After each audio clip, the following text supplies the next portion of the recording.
everyone. Welcome to the press conference. We are joined by EG, who are coming off of their victory against DRX.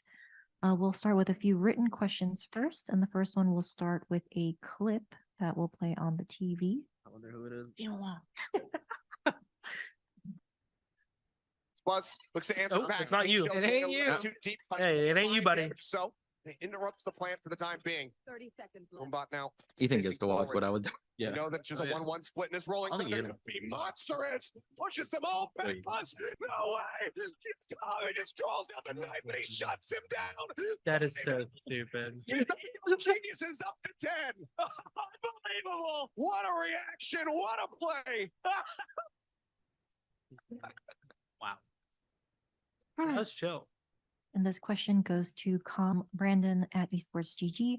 Overall, you had a standout series against DRX. This will probably be the play everyone remembers, though. Just talk us through the moment and everything leading up to it.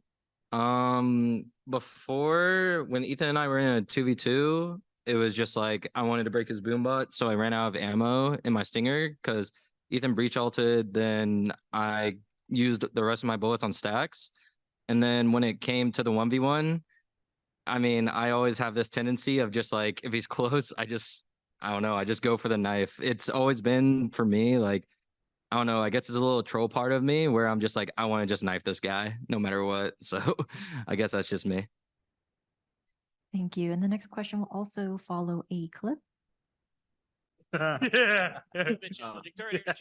He was there. What? He's just watching. No way. Dude, we were just like died at the turret. It'd be the like for one, the KJ was super far away from ulti, and it would just be hilarious. Oh my god, he did not swing. Bro, he didn't swing. They were, bro.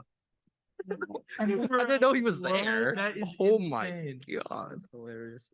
Yeah, so this question goes to anyone on EG from Brandon at Esports GG. Just want to hear from anyone on the team, their reaction on watching this back, and know what the reaction was like when it happened live. Oh, like literally everyone was just like, go die to the turret. The KJ is like the least away from our ulti, so just go die to her. And we were like, the turret, just go die to it. And then Corbin finally gave in and did it. He didn't want to do it. I had my shot, But I kept saying it over and over. I was like, just go to the turret. I was like, okay, fine. It was good. That was a good round. Thank you. Next question goes to Potter from Ganesh at Strafe. Congratulations on your victory. This was the first series you got to play Fracture at Valorant and at Champions, and you continued your dominance on the map. Were you expecting the Lotus pick from them after how close it has been for them? And do you think the map veto favor you? Yeah, the map veto definitely favored us coming in. I really doubted that they were going to pick Lotus. But we knew that if they did, it would just be easy wraps for us. We put in a lot of work on Lotus over the last month. I actually still am shocked that they floated Fracture as well. Yeah, the veto definitely did not go the way that I imagined this morning when I woke up. But, you know, Fracture, Lotus 1 and 2, that was as easy as it could be for us. Thank you. Next question also goes to you, Potter, from Ganesh at Strafe. Your next opponent will be PRX, a team who have been catching people off guard with their speed and chaos. Do you have a plan to tackle their speed and aggression? Yeah, you know, I think one of the greatest things about this squad over the last, especially 2 months, is all the layers that we've been adding. Fighting fire with fire, we definitely have the firepower to do that on this squad. Each of these guys, I mean, they're as aggressive as they come. We've actually been working on not overheating. So I think PRX stylistically is exactly the kind of team we like to face off against. So we're feeling very confident going into that series. Thank you. We'll now transition to remote media questions. First question from Brandon, Esports GG. Thank you very much. Congratulations on the win. I guess I'll send this to Boostio, but if anybody else wants to chime in. Finally, you guys got to play Fracture, but now we know that it's actually rotating out of the map pool when Breeze returns with the different changes to it. So I'd just like to ask your thoughts on that, maybe what you feel would be a good replacement, like signature for EG, and also just any thoughts on the Breeze changes. Yeah, it definitely sucks that Fracture is going because we love that map. But I mean, the Breeze changes looks pretty good, to be honest. I'm kind of excited just to try it out. I just hope they don't add Icebox back and Breeze. Like, I have a love-hate relationship with Breeze, so it'll be fun to try it out. But sucks Fracture's gone. On-site media questions?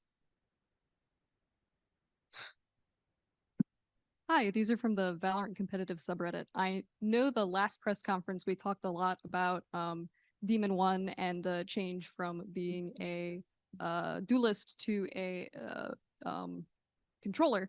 So there's a lot of questions. In fact, all the questions are about Demon One. So to Potter first, congratulations on the win today.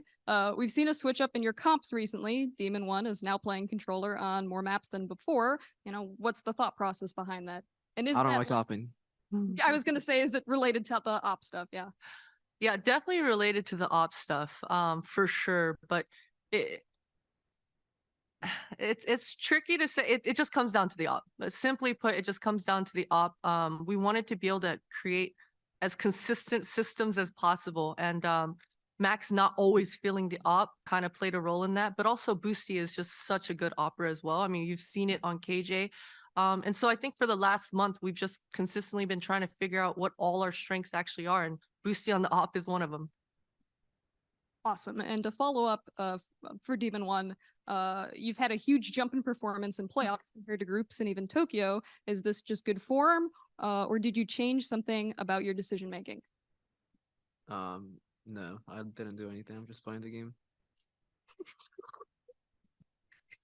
Would you attribute it to you're not opping anymore? I don't think it has an effect. Okay. Hopping held you back for sure.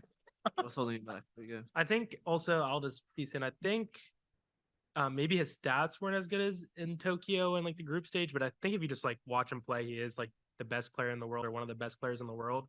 So like it was just unlucky during Tokyo that he wasn't playing to like the peak performance he is right now. And I think he's very consistent in scrims and his aim's super consistent. So I think it won't be that hard for him to keep at like this level. Awesome. Thank you so much. Any other on-site media questions? All right, that concludes our press conference with EG. Thank you very much. Thank Thank you. you. Thank you.